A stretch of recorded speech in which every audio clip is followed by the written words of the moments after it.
Kisah Abdurrahman bin Auf sangat melegenda banget, apalagi tentang bisnisnya menjadi seorang pengusaha yang kaya raya, yang sukses. Gue orang akan mulai dari ketika Abdurrahman bin Auf bagi-bagi hartanya sebelum beliau wafat. Abdurrahman bin Auf ini keren banget.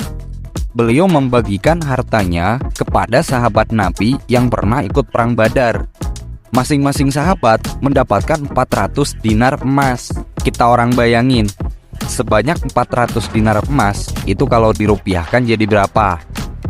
Nih, jadinya segini nih. Masya Allah, keren banget kan Abdurrahman bin Auf.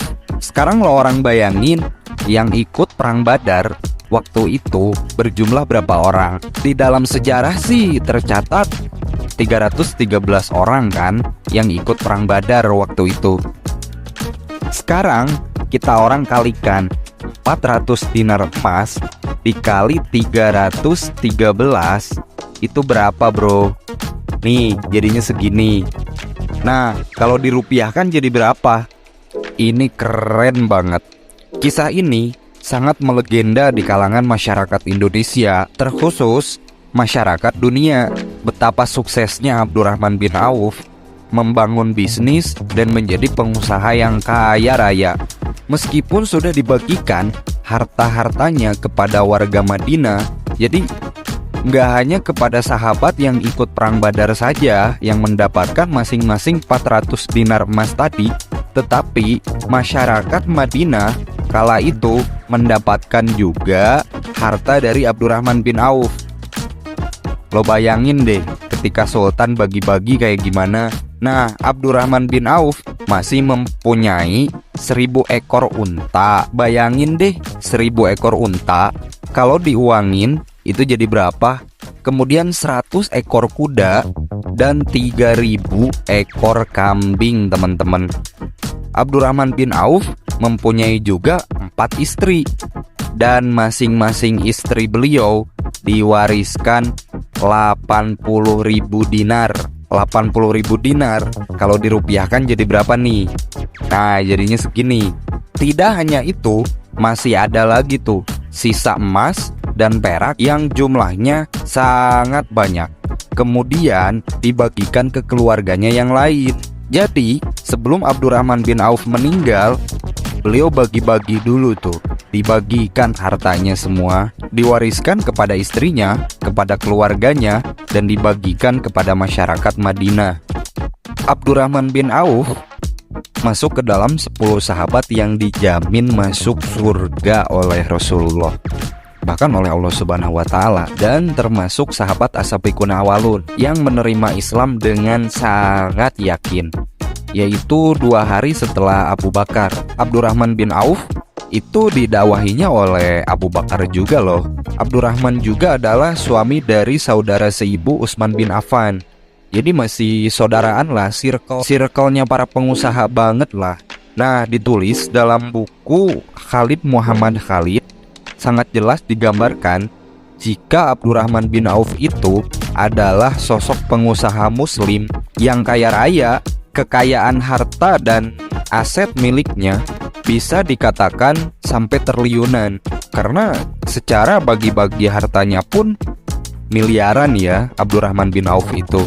Jadi dapat kita bayangkan bahwa Abdurrahman bin Auf ini adalah muslim yang sangat sukses, membantu perekonomian umat, pengusaha yang membantu hartanya untuk dakwah Rasulullah. Sukses dan dermawannya Abdurrahman bin Auf sama seperti Utsman bin Affan.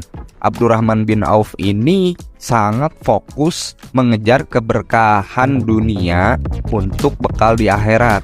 Salah satu legenda fenomenal yang sangat populer sejarah abadi Abdurrahman bin Auf adalah tentang investasinya membeli kurma busuk dan berusaha untuk menjadi miskin. Jadi sahabat yang satu ini sangat unik sekali ya. Orang lain mah pengen kaya, nah beliau mah pengen miskin. Tapi nggak miskin-miskin gitu Allah tetapkan teh, malah menjadi miliarder atau triliuner lah. Banyak banget hartanya kan. Legendanya kayak gini nih, Nabi Muhammad SAW bersabda kala itu bahwa Abdurrahman bin Auf akan masuk surga terakhir karena terlalu kaya gitu. Karena orang yang paling kaya akan dihisap paling lama. Maka Abdurrahman bin Auf ketika mendengar ini itu sangat berpikir keras, galau gitu kan. Loh, kok gue orang malah masuk surga paling akhir gitu kan. Kebayangkan antrinya gimana ketika kita orang masuk surga paling akhir. Pokoknya Abdurrahman bin Auf ini berpikir sangat keras bagaimana caranya supaya beliau miskin agar masuk surganya nggak belakangan gitu. Jadi Abdurrahman bin Auf berpikir bagaimana agar bisa kembali menjadi miskin supaya dapat masuk surga lebih awal. Dalam legenda setelah perang Tabuk, kurma di Madinah yang ditinggalkan sahabat menjadi busuk karena tidak terurus. Lalu harganya sangat jatuh dan tidak ada yang mau membeli. Jadi hasil tani kurma para sahabat di Madinah waktu itu mengalami kegagalan lah bisa dikatakan. Nah, ini salah satu kesempatan buat Abdurrahman bin Auf. Salah satu momen terpenting bagi dirinya. Akhirnya Abdurrahman bin Auf memiliki inisiatif untuk menjual semua hartanya. Jadi aset dan harta Abdurrahman bin Auf itu sempat dijual dulu tuh. Kemudian hasilnya itu digunakan untuk memborong semua kurma busuk dengan harga sama seperti membeli kurma dalam kondisi bagus. Jadi Abdurrahman bin Auf beli kurma dengan harga normal meskipun kurmanya busuk. Nah, para sahabat semuanya bersyukur dong. Jadi masyarakat Madinah sangat benar-benar terbantu oleh Abdurrahman bin Auf. Kurma yang dikhawatirkan tidak laku, tiba-tiba laku keras diborong oleh miliarder Abdurrahman bin Auf. Kemudian Abdurrahman sangat bergembira kala itu teman-teman, sebab ia berharap miskin dengan membeli kurma yang sudah membusuk tadi. Nah, Abdurrahman bin Auf merasa lega, pokoknya plong gitu kan, bahwa pikirannya tidak akan masuk surga belakangan gitu. Sebab mengira dirinya sudah miskin welah dan tidak akan menjadi orang yang terakhir masuk surga karena hisabnya jauh lebih lama dibandingkan yang hartanya banyak gitu kan. Namun Allah Subhanahu wa Ta'ala mempunyai rencana lain nih. Unik banget ya legendanya ini. Ini kisah ini sangat populer pokoknya. Serta sabda Rasulullah Shallallahu Alaihi Wasallam 100% benar adanya. Tiba-tiba nih ya, datang utusan dari Yaman membawa berita bahwa Raja Yaman mencari kurma busuk. Jadi di Yaman itu sedang ada wabah penyakit. Jadi lagi terjangkit sebuah penyakit yang menular, dan obatnya itu yang bisa menyembuhkan adalah kurma busuk gitu. Setelah utusan dari Yaman datang ke Madinah, masyarakat Madinah pun menunjukkan bahwa yang memiliki kurma busuk itu hanya Abdurrahman bin Auf. Karena kurma masyarakat Madinah, para petani di Madinah itu sudah diborong oleh Abdurrahman bin Auf. Singkat cerita, utusan dari Yaman pun berangkat ke tempat Abdurrahman bin Auf.